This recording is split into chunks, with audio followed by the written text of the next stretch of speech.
Yo, yo, yo. This is show 2 for Mose. Y'all saw my information that I put out. Just wrapped up show 1. This is show 2 or 3. We got one more after this. But right now, we are focused on fantasy holics. This is the fantasy preview week 11. Crush, what's going on, bro? I see the beard growing in, look a little thicker than last week. That's right. I've been hanging around the homeless shelters, man. I'm looking pretty good these days. What's going on, man? How's your day? How's your week been? Oh, fantastic. A little long this week. Work's been kind of a drag, but you know how that goes, I'm sure. Yeah, absolutely, man. It's been up and down. I actually work in athletics, so after the pandemic, coming back to on-campus work, uh, it's been crazy trying to get this season going through with all of our varsity sports. It's been a whirlwind. The coaches are back in full effect, and they act like we just didn't go through a pandemic and all of these other things going on. It's business as usual, and they're trying to win games, and I completely understand that. So I'm glad we get to get a break for Thanksgiving holiday coming up, and then we got Christmas after that. So if we can get through this fall semester, get into the spring, I think we'll be good to go. Another great week of fantasy football. I don't think there has ever been. I don't think if you enjoy fantasy football, I don't think there's ever a bad week unless you lose like I did because I listened to OG Crush and I didn't start the Dallas Cowboys defense and I started Tampa Bay's defense, and my opponent had Cooper Kupp on Monday night who got garbage catches and yards, and I lost by 2 points, 101 to 103, because the Buccaneers laid an egg and only got me 8 points, but Dallas Cowboys defense scored 29 points. So I would have had an additional 21 points and I would have won with ease. But Crush told me to start the Bucks. And I lost by 2 points. That's it. Get him out of here. We're done with that guy. Oh, man, what is going on? This has been a crazy, crazy fantasy season. This has been a crazy football season. I think more than any other year, this has really been any given Sunday. Teams lose that should win. Teams win that should lose. It's been very, very much up in the air. Let's start this show like we do all of the other shows with our top fantasy performers from week 10. This week, we only have one quarterback. We usually do 2 a position, but this week we only have one because there was nobody else that really shined like he did, and that is Patty Mahomes. 35 of 50, 406 yards, 5 touchdowns for total fantasy points this week at 36.24. He finally looked like the Patrick Mahomes that we all knew he could be and that he is. Please tell me you didn't face Patrick Mahomes this week. I faced Pat Mahomes in 3 leagues this week. In 3 leagues? Yeah. Wow. Yeah. So maybe there is such thing as a bad fantasy week. What kind of coincidence is that every team you faced this week had Patty Mahomes and he had his best week of the season? I had Stafford in 2 of those. Yeah, it was rough. It was a rough week for me. Yikes. Moving over to the running backs. Let's not dwell on this too much because I want Crush to finish the show.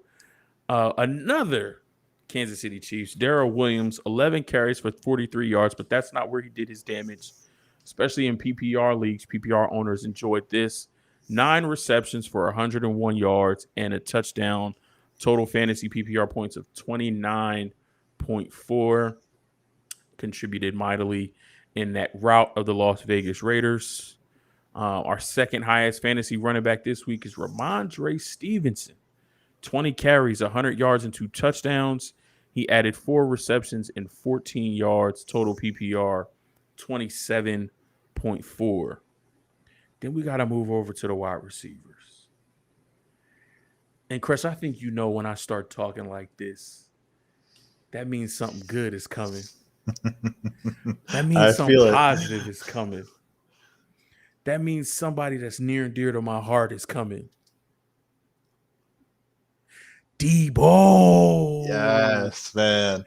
Best fantasy wide receiver in a game that included Cooper Kupp and Odell Beckham Jr.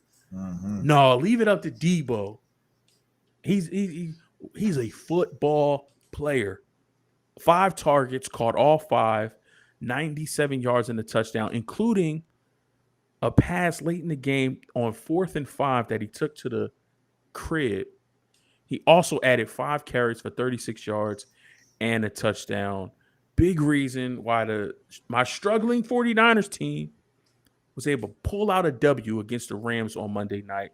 Total fantasy points in PPR, 30.3. I told you about my wide receivers. Yeah.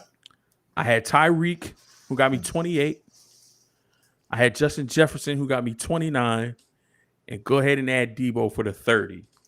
I definitely won that. I was gonna say you probably won that week. I definitely won that league. Our second wide receiver this year, only a 1/10 of a point behind Debo, Stephon Diggs. Against the Jets, he had 13 targets, catching 8 passes for 161 yards and a touchdown. Total fantasy points of 30.2. We got the trifecta for the Chiefs. When the Chiefs play well and put up points, pretty much you can expect to have some of their players in the top performers list. Rounding out the hat trick is Travis Kelce. He did not score a touchdown this week, but in PPR leagues, 10 targets for 8 receptions at 119 yards, effective in helping Kansas City move the chains, pick up first downs, and ultimately score 41 points. Total fantasy points of 19.9. We do have another teammate here, double Patriots, Hunter Henry. Not big on catches and yards, but he had the touchdowns, though. 4 targets. He caught all 4, 37 yards, but 2 went for scores. Total fantasy points of 19.7. Now, this guy right here, this is the second time that he's made the top fantasy performers list. And almost for a second, I thought I was going to have to come on here, Crush, and I thought I was going to have to roast the Carolina Panthers media team. Because the first time he made this list, I went to the Carolina Panthers team website. Mm-hmm. I went through all the photos from the previous game, and not one photo of this guy was in the collection of photos. And I'm like, what? Y'all don't show love to the kickers, Carolina? Does the Carolina media team not show love to the kickers? And I was struggling to find a picture this week, but we got him. Hey, there he is. Zane Gonzalez of the Carolina Panthers, top kicker in fantasy with 17 points. He was 4 for 4 on his field goal attempts with a long of 49 and 2 on 2 of extra points. Those 2 extra points, by the way, were after Cam Newton touchdowns. Oh. Now, did we tell people not to start Cam last week? Did we say that? I don't know if we did. I can't remember if we did. And because I can't remember, you got to give us the benefit of the doubt. I don't know if we did or not. He didn't give you much as far as yards, but he would at least got you a minimum of 12 points. I think you need a little bit more than that from your quarterback, but he would at least got you a minimum of 12 points with the 2 touchdowns he scored. But shout out to Zane Gonzalez, and shout out to the Carolina Panthers media team for finally getting a picture of him this week. And our defense and special teams outstanding performer for week 10 is the Dallas Cowboys. That is right. They had 2 sacks, 3 interceptions. I think they had either a punt or a kickoff return for a touchdown, and they only allowed 3 points. Now, on the fantasy website that I get information from, they said that they got 21 points. In my league, the way scoring goes, they got 29. But either way, Crush, whether it was 21 or 29, if I would have started Dallas, I could have won last week. But I didn't. Can't cry over spilt milk. Shout out to the Cowboys, absolutely manhandling the Atlanta Falcons. And that is our top fantasy performers for week 10. What are your takeaways from some of those top fantasy performers? Any names on that list that surprise you? Any names on the list you're like, man, about time you made it? What are your thoughts? Well, the surprise was Hunter Henry, to be honest with you. He's been really inconsistent these past few weeks, so kind of touchdown dependent a little bit. But as we saw last week, you're not going to expect him to get 2 touchdowns every single week. But he's looking like a pretty good target for Mac Jones. Mac Jones getting a little more familiar in that offense, and yeah, who knows? Maybe he might actually get some more production this week. Yeah, it was good to see Ramondre Stevenson's name on this list. One of the things that I've been saying a lot about the New England Patriots is, I think in the first few weeks of the season, or you say the first third of the season, I think they were trying to find what their identity was, trying to find who they were as a football team, and based off of their current construction, find ways to win football games, find their new way to win football games. I think they found that. I think they found their identity.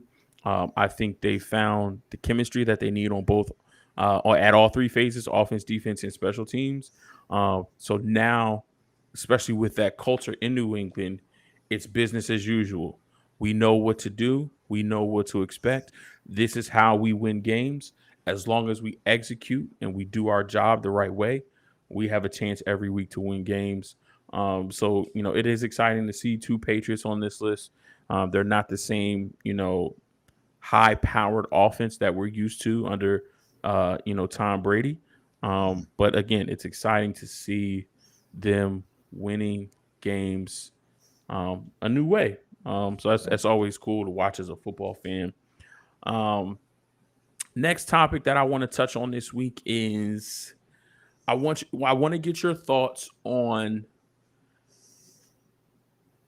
what fantasy owners like yourself are doing right now, especially in leagues where you have a decent to really good record. What are fantasy owners like yourselves doing right now to gear up for a playoff run? What are some things that you're looking to do with your team? Are you looking to make last minute trades? How often are you scouring the waiver wire? Are you looking for to get a steal? Maybe somebody drops a player because they have somebody on a bye and they need another quarterback or another wide receiver. So maybe a tight end or a running back that they don't really want to drop, gets let go because they need to fill a slot. Let's talk about a bunch of different scenarios that you're doing right now. What's going through your mind gearing up for a playoff run? That's good. I really like that. That's a great topic. First of all, first I'm looking at injuries and bye weeks. If there's still any injuries or bye weeks going on, if people are dropping players that haven't been that great but still have that really good potential, I'll still scour the waiver wire for those guys. If I personally need to upgrade a position, and I said this before, if I have a plethora of running backs, I could get rid of one of those running backs, upgrade at wide receiver. But when you do that, what I look for is I make sure that the player I'm getting doesn't have a bye week coming up. Their bye week is already passed. That gives me more of an advantage going forward in the end of the season. But yeah, bye weeks, injuries are what I look for in the waiver wires. If I'm doing really good, I like to also let go of some players that I don't really need and prepare for those buys if they're coming up. So let's say I have a tight end that has a bye next week. I'll try to get a tight end this week on the waiver wire, just to kind of get ready for that week. It's all about preparation. So speaking of trades, there was a trade that I mentioned to you that I was in the process of making last week, and it went through. Okay. So I sent Zeke Elliott, Marquise Brown, and DJ Moore. And in return, I got Alvin Kamara and Justin Herbert. So now I feel like I'm pretty cool at the quarterback position because I have Herbert and I have Aaron Rodgers on my bench Did Herbert's bye? Herbert's bye already passed, and I think so did Rodgers. Did it? Yes, Aaron Yeah. Rodgers' bye already passed because I was trying to get Herbert because Aaron Rodgers is on the bye. So both my quarterbacks are not on the bye. Alvin Kamara, I believe his bye already passed as well. So per your philosophy, in my trade, both my players don't have a bye coming up, and I feel like I have flexibility. I, I for some reason this week I don't like Aaron Rodgers' matchup against Minnesota. Um, Aaron hasn't been one of the top fantasy quarterbacks this year. He's also going up against a Minnesota team that usually plays him pretty well, even if the Packers do win that game. Minnesota does play him pretty well. So I like Justin Herbert's matchup at home against Pittsburgh. Pittsburgh is coming all the way from East, going West, playing at SoFi Stadium. So I like that matchup. Alvin Kamara in PPR leagues, we know he's a beast. He's going up against a Philly team that has trouble against running backs, especially running backs out of the backfield. Their linebacking core isn't the greatest. So I mean, I feel pretty good about the trade going forward. Again, if Tyreek Hill, Justin Jefferson, and Deebo Samuel can continue to give me weeks like they did last week, I'll be straight. So besides players not having a bye, like what are we've talked about this before in a different context, but now as we're towards the end of the season, what are you looking for from a trade perspective where early on in the season you may not have wanted to trade or forced to trade, or you may not have given up a certain player? How does making this playoff push now affect the way you go about making trades? Well, I mean, if it depends on what place you are in leagues. So, I mean, if you're needing points right now, obviously you're going to go off, and most people are going to go off last week's performance or something like that. But in any trade I really make, I look for trends. Consistency is one of the key factors I go for in making a trade. Schedule has a little bit to do with it, but some guys in fantasy are just matchup proof. So I will look at schedule. We'll look at tendencies. What kind of offense they're running. If they're a run first offense, pass happy offense, stuff like that is what I usually look forward to in making trades this late in the season.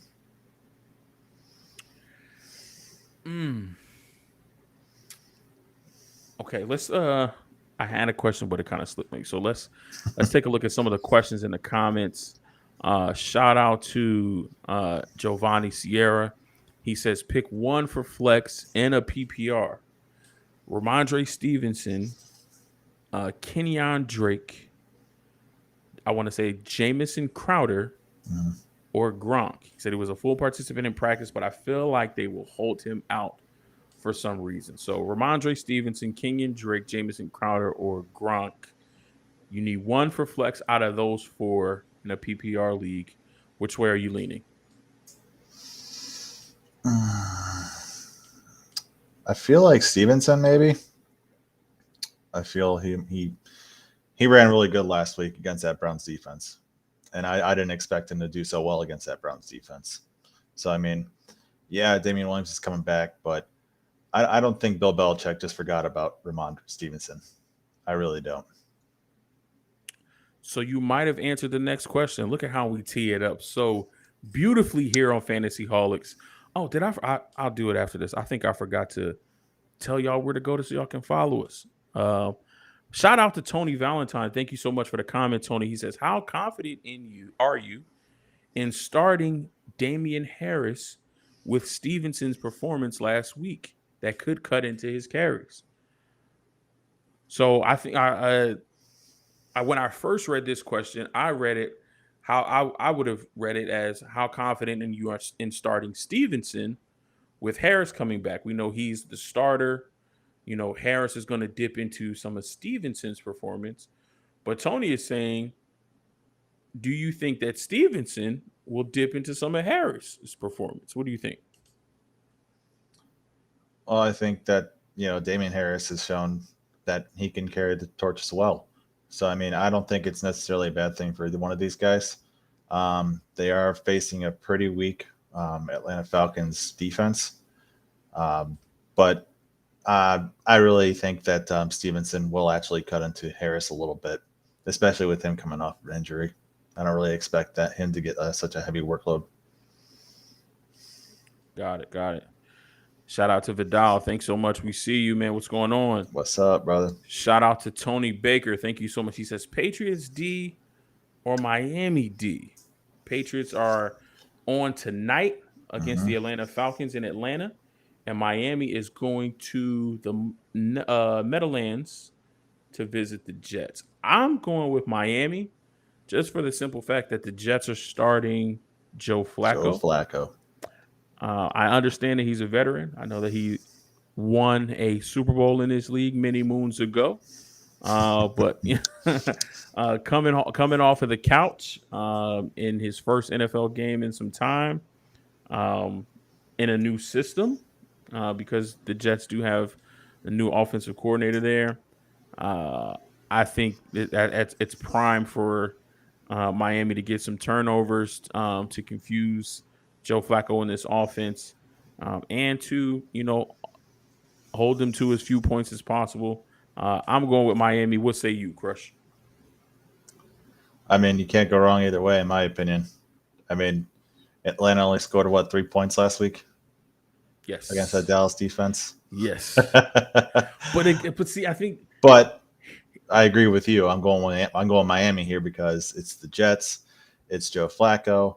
That offense looks lost and confused, and I just don't trust it at all. So I'm going Miami D.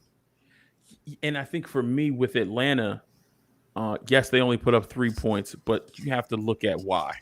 That's a Dallas Cowboys team that was absolutely humiliated the week before against the Denver Broncos. So one, you can't get humiliated 2 weeks in a row on your home field. Right. Second, who is Dallas Cowboys defensive coordinator? Dan Quinn. Dan Quinn. Who was he the former head coach of? Oh, the Falcons. That makes sense. It makes a lot of sense now. Yeah. Dan Quinn, he came in with a game plan to beat his old team. I think he may be feeling he got fired prematurely. Whenever you get fired, there's always some ill will. I'm sure his players, one, coming off the embarrassment against the Broncos, and two, knowing that he's going up against his old team, they wanted to make their defensive coordinator look good. He's already got them playing much better defense than they did last year under Mike Nolan. So he has the guys' attention. They're buying into his scheme and his culture that he's trying to build in that defensive room. And they wanted to come out and say, Coach, we got your back. This is your old team. We want to make them look like fools for letting you go. Yeah, we're going to smack him. And thank you for letting him go so he can come to us. And they smacked him in the mouth something crazy. So I don't think Atlanta will lay another egg like that because they had a ton of stuff stacked against them, right? And they have Kyle Pitts, who we know is an explosive tight end, who's starting to put it all together. We know Cordero Patterson is an offensive weapon. And if you take your eyes off of him or if you blow coverage, he will make you pay. So for that reason, I don't think the Jets have anybody on their offense like a Kyle Pitts or a Cordero Patterson. They definitely don't have a quarterback like Matt Ryan. So give me Miami's D against the Jets. Shout out to Cliff Dwyer. Thank you so much for your comment, Cliff. He says, what's happening with Mike Williams? Was he a flash in the pan? And will Cooper ever be dominant again? What Cooper are you talking about there, Cliff? I'm assuming Amari Cooper. Amari Cooper. Okay. So let's start with Mike Williams. This one's tough because I'm a big fan of Mike Williams. I'm a huge fan of Justin Herbert. I actually like what the Chargers are doing over there. For me, it's tough to say. I think they are under a new head coach, a new offensive coordinator. So while Justin Herbert is a really, really good young quarterback, there are some growing pains. This defense is playing okay, but they're not playing to the level that I think their head coach wants them to play to yet. I Right. think they're giving up too many points. They're giving up too many yards. They're not getting off the field on third down, so they're not giving the ball back to their offense. And in a lot of these games, if the Chargers aren't in a shootout, then you're not seeing a lot of production from a guy like a Mike Williams. What do you think? So this is a very interesting situation here. I was listening to another podcast about this, and they were saying that they had Keenan Allen on one side, Mike Williams on the other. All right, and Keenan Allen on this side was getting all the targets, all the short routes, all that stuff, and Mike Williams on this side was the big play guy. All right, that was at the beginning of the season. Then on that 4-game stretch where Mike Williams just dominated, or something like whatever like that, it was Mike Williams on this side getting all the targets, all that production, and Keenan Allen was the more like big play guy. And then 1 or 2 weeks ago, they switched right back. So now it's Keenan Allen again getting all the targets, and now Mike Williams is now your boomer bust guy. So I don't know what's going on with that head coach. I don't know why they switched back, but I mean, as a Keenan Allen owner, I'm not complaining. That definitely has to be a difficult and a pain for fantasy owners to deal with. But that's the reality of the NFL, especially when you have two top guys like that. A lot of it is based on matchups. A lot of it is based on the defensive scheme and what they think they'll get from a defense in any particular week. So it's tough when you have a wide receiver who is capable, but he's on the team with another wide receiver who is absolutely capable. And if your offense isn't, scoring 40 points a game, your quarterback isn't throwing for 300 and 400 yards a week, then you don't get to see that. Last week, I don't think Herbert threw for 300 yards. So, you have to, pick your poison. They only put up 20 points. So you kind of get into, those battles like that. Let me go back to that. Will Amari Cooper ever be dominant again? And I think this is kind of the same situation that we just discussed with Mike Williams. He's in a situation where Michael Gallup has returned from injury, and they have CeeDee Lamb, and they have a two-headed running attack. So they can hand the ball off to Zeke Elliott and to Tony Pollard. And then they have the three receivers on the outside. CeeDee Lamb has, even though he's a slot receiver, he's really stepped up in the last few weeks. Yeah. So what do you think? Is it the same exact situation? I think it's maybe just a too many mouths to feed kind of situation, to be honest with you. I can understand what you're saying because, you do have two really good wide receivers and, Amari Cooper and CeeDee Lamb. But it's just coming down to the quarterback and what he sees from the defense, what the defense is giving him. CeeDee Lamb is destroying in the slot right now. So, I mean, it's really hard to back away from that. And, with Zeke running good and Pollard running good, the rest of the targets are just kind of scattered right now. So, absolutely. Shout out to Paul Smith Jr. Thank you, Paul. Oh, you right in my wheelhouse with this one. How confident would you feel starting Kendrick Bourne tonight against Atlanta? He got 24 points PPR scoring last week against Cleveland. Is he worth the shot tonight or look for a better option? As a 49ers fan, I'll tell you this. From a football perspective, I miss Kendrick Bourne. Yeah. I miss Kendrick Bourne. I wish he was still with us. He was Mr. Reliable on third down. So to see him have a breakout game like that last week, it was amazing for me to see. What I do worry about, though, is the consistency. Has he really stepped up as a number one or number two option for Mac Jones in this offense? Or was that a product of matchups against the Cleveland Browns? We know Atlanta's defense isn't as good on paper as Cleveland. So while it might sound like a good option, Crush, let me know what you think. Should he take a flyer on Kendrick Bourne? Well, it really just depends on what other options you got at this point. I mean, I don't mind Bourne. I really don't. But like you were saying, he's not really super consistent, and that's really a worry for me, especially if in your like a do or die kind of situation where you need this win, you know. So, uh,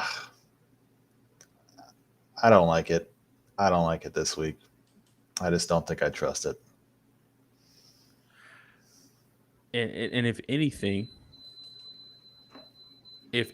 I think Atlanta might focus on. Hold on one second. No problem.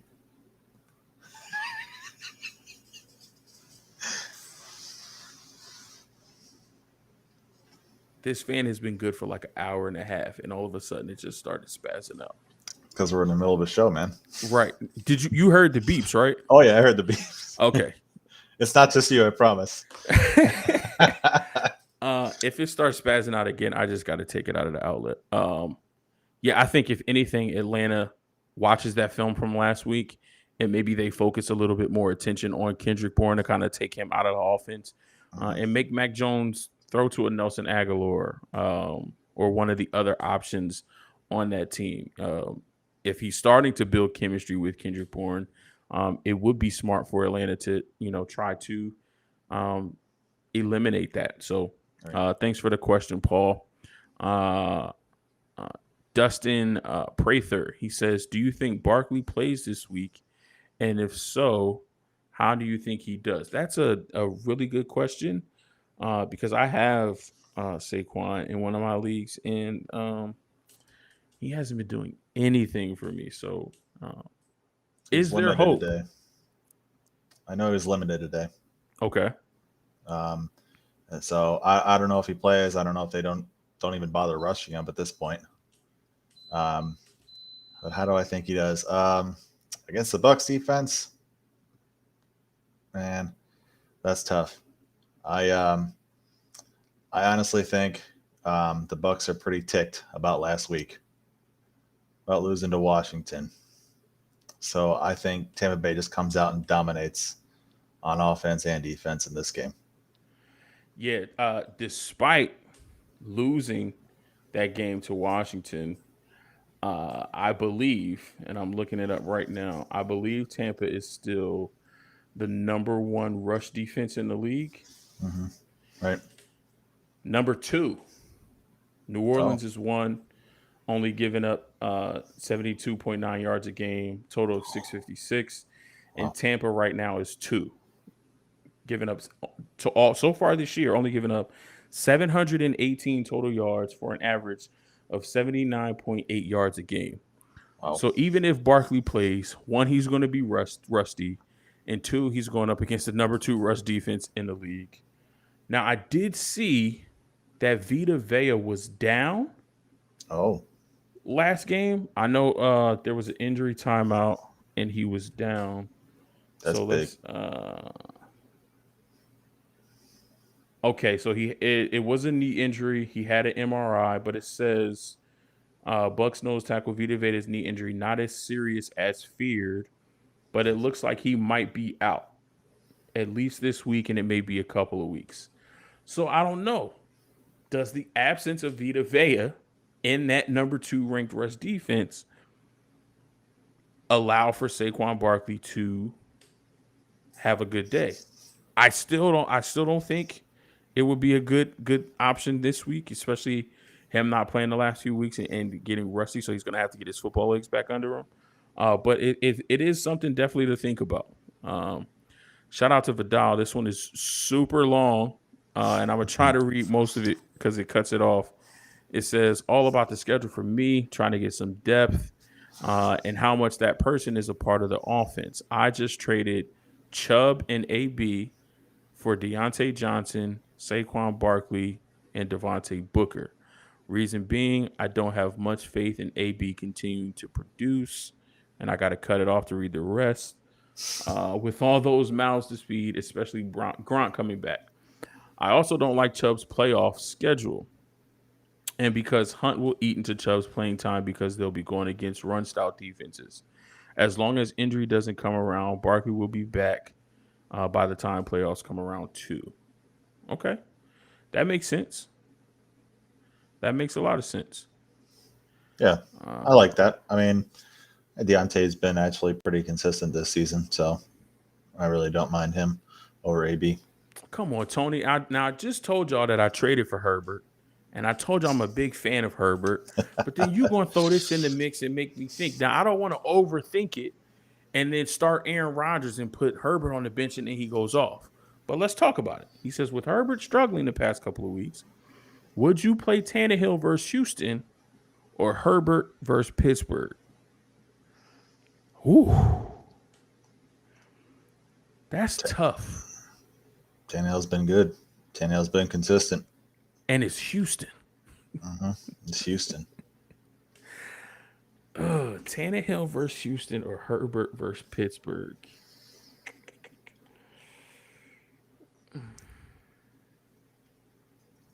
You know what? That's a coin flip. That really is. That really is. And the only reason why it is because sometimes Pittsburgh defense shows up and sometimes they don't. Yep. So if this is a week where Herbert and the Chargers offense shows up, it could be a fireworks show. And Herbert can throw for 300 plus yards and 4 touchdowns, and they rout the Steelers. If they don't show up and Pittsburgh defense does show up, then it could be another week of Herbert struggling. Right. But Tannehill versus Houston, this is why it's also a toss-up too. Tannehill isn't the flashy quarterback. He's definitely consistent. But I think if they get up at any point by 2 or 3 scores, even without Derrick Henry, they're going to run the ball. They're going to hand the ball off to Adrian Peterson. They're going to hand the ball off to Jeremy McNichols. They're going to want to get those guys carries, especially Adrian Peterson, to get him more acclimated with the offense. And then if they get up 2 or 3 scores against this Texans team, they're going to want to run the ball, kill the clock, and get out of there. Let's not get any more injuries. Let's keep our guys healthy. Let's make this a quick game. Get up on the scoreboard, run the ball, get out of there. It is a toss-up. I could see why you would want to start Tannehill. I mean, me personally, I'm going with Herbert just because he's on. I just traded for him, so I got to see that trade come to fruition. Any additional thoughts on that? No, not really. I mean, I do like Tannehill versus Houston, but you know what you said makes a lot of sense. If they get up big, there's no point in throwing it at that point. Just run the clock out and go home. Absolutely. Shout out to Ryan Frank, one of Fantasy All X Only. He says Lombardi bringing that offense that made Slant Boy.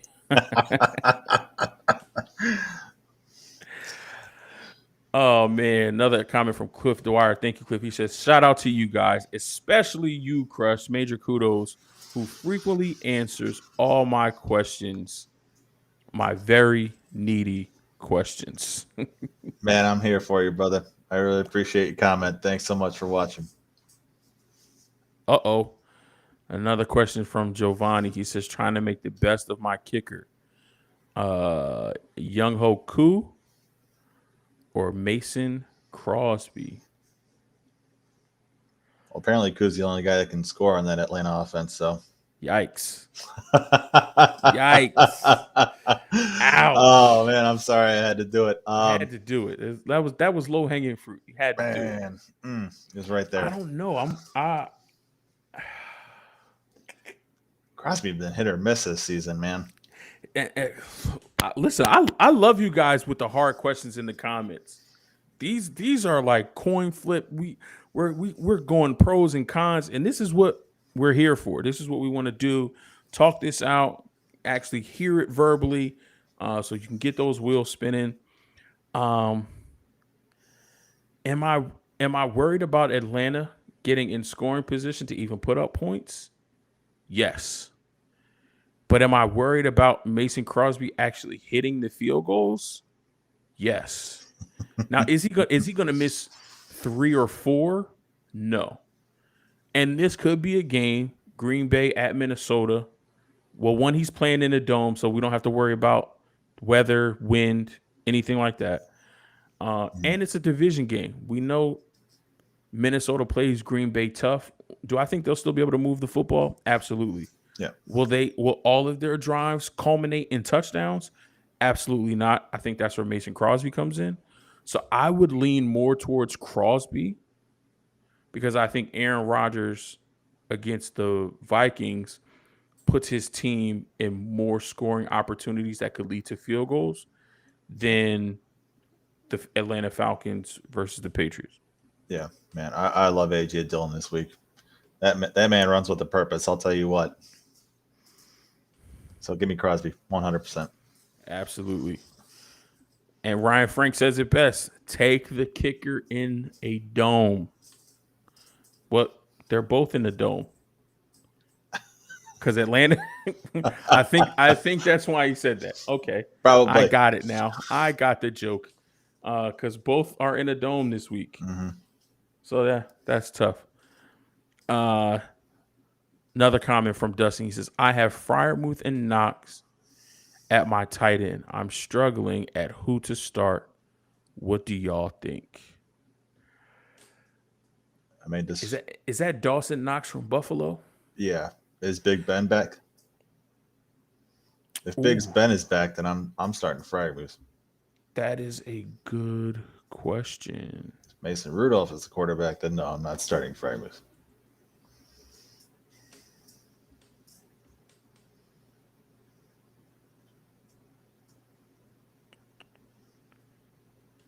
Okay, this was 3 hours ago.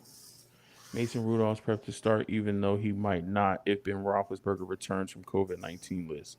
So it all depends on if Roethlisberger returns from COVID-19 list. Tested positive for COVID-19 on Saturday and needs to be symptom-free for 48 hours and 2 negative tests taken 24 hours apart to exit the COVID-19 protocols. So he tested positive on Saturday. We're at Thursday. I don't know if he can be symptom-free and 2 negative tests within the 24-hour span by Sunday. Because his 2 negative tests would have to be today and tomorrow or tomorrow and Saturday. Yeah, so it's cutting. It's a little too close there. But for me, Dawson Knox hasn't done much of anything. Like last year, like he flashed like he could be a viable option at that number 1 tight end spot for Buffalo, but he just hasn't materialized into that consistently. Yeah, not on a consistent basis at all. No, it stinks. Man. Will you still take Freiermuth if Mason Rudolph's the quarterback? And listen, I think either way it's a bad matchup because if you look at linebackers in the matchups that the Titans would have, Dawson Knox has to go against Darius Leonard, and Freiermuth has to go up against Kenneth Murray. So 2 athletic linebackers who also can cover. I don't know. I think both of them are a bad option this week. I don't like either of them.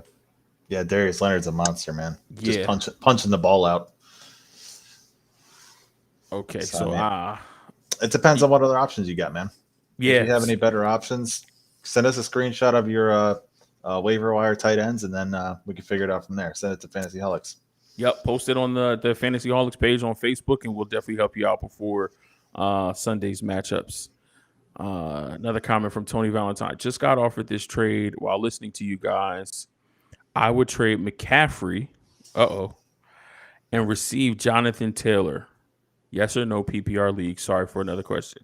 Tony, don't ever apologize for asking questions. That is what we're here for. Ask as many questions as you need. So straight up, CMC for Jonathan Taylor. Ooh, that's tough. See, it's CMC. I have a soft spot for CMC. I drafted the past 2 drafts here, and he screwed me both times with his injuries. And that, for me, that's why I would make the trade. I think it's a Cinderella story with Cam Newton going back to Carolina, And I know CMC's relationship with Cam is really good. Their on-field chemistry is really good. So that would mean obviously CMC is going to get his carries, but he's also going to get, his targets out of the backfield in the PPR league. So um, obviously that would be a no-brainer. But if he gets injured again, he could be done for the rest of the season. Yeah, they could just shut him down. Especially with how fantasy season works and when the playoffs start. If he goes down right now, you might not have him for your playoff run. At least I know Jonathan Taylor is consistent and can stay healthy. He can pop a big run at any given moment. And in the games where it's in, it's in the scheme, it's in the playbook. He does get targets out of the backfield, not as much. I think those targets get ate up by Nyheim Hines, but definitely, I would make the trade. I would go with Jonathan Taylor. I'd pull the trigger. Yeah. One more from Giovanni. One more for you while we're at it. PPR. Crowder with Miami blitzes coming, and Flacco at QB, or Kadarius Toney. Yee.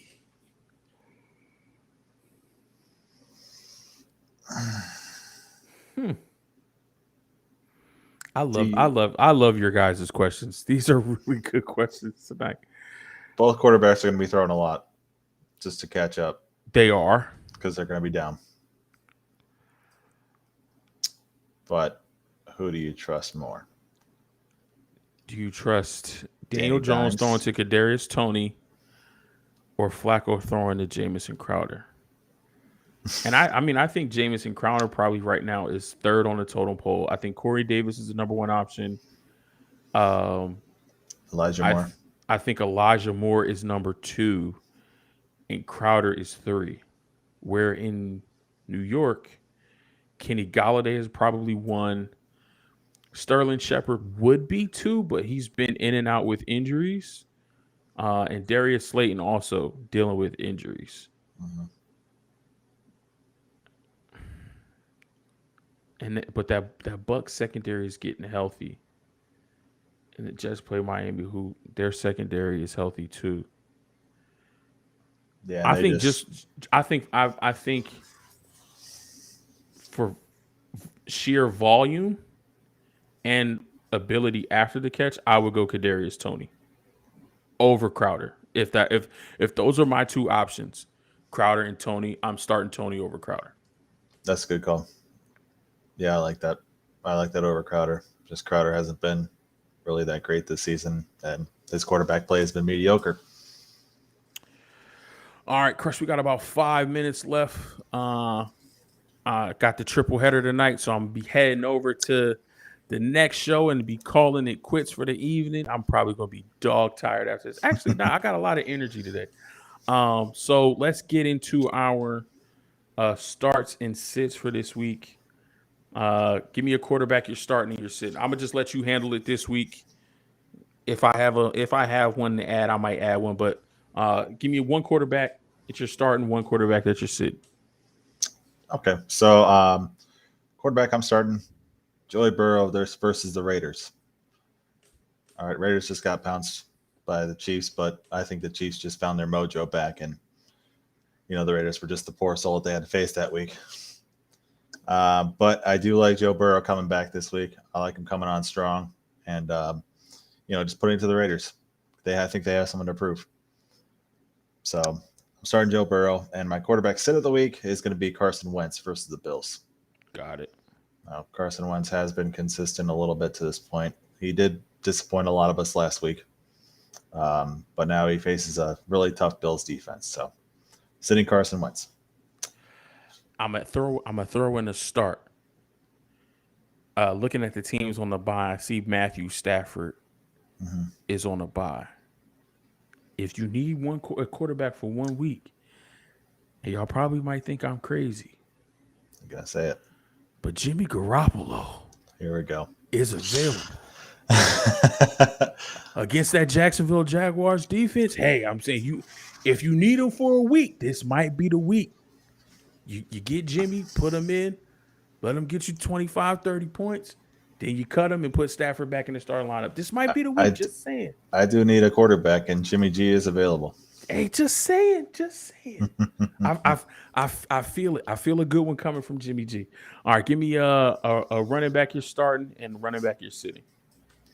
So for running back, I'm going to start Leonard Fournette versus the Giants. Okay. I love Lenny. Regular season Lenny, playoff Lenny, it doesn't matter. Lenny all season long, man. I just think he gets a lot of volume there, and they're starting to throw passes to him now a little more on a consistent basis. So, you can't argue that volume. So I'm going Lenny here. As far as my sit, I'm going to sit Alex Collins versus the Cardinals. Yes, I like that. Right. Yeah, I think that Russ is a little rusty coming off that injury. He didn't look that great. That game was horrible, by the way. Horrible showing for the Seahawks. I don't think it gets much easier going against the Cardinals, especially them running the ball with Alex Collins. So, all right, moving on to wide receivers. Give me one start. Give me one sit. Jalen Waddle, Miami Dolphins receiver versus the Jets. Okay. I like him and Tua hooking up in this matchup, just because the Jets defense is not that great. And they have shown a strong connection when both of them are on the field. So, okay, I like that one. And who you 100%. So I am going to sit Bryan Edwards versus the Bengals. Okay. The Raiders wide receiver. So that's what I'm going with. Even though is he their number one option at wide receiver? We know they have Darren Waller. He's their number one option in the pass game. But is he their number one option as wide receiver, or has Hunter Renfrow taken over that spot? I have no idea what Hunter Renfrow's where they put him, where they line him up, anything like that. I'm going to be honest with you, man.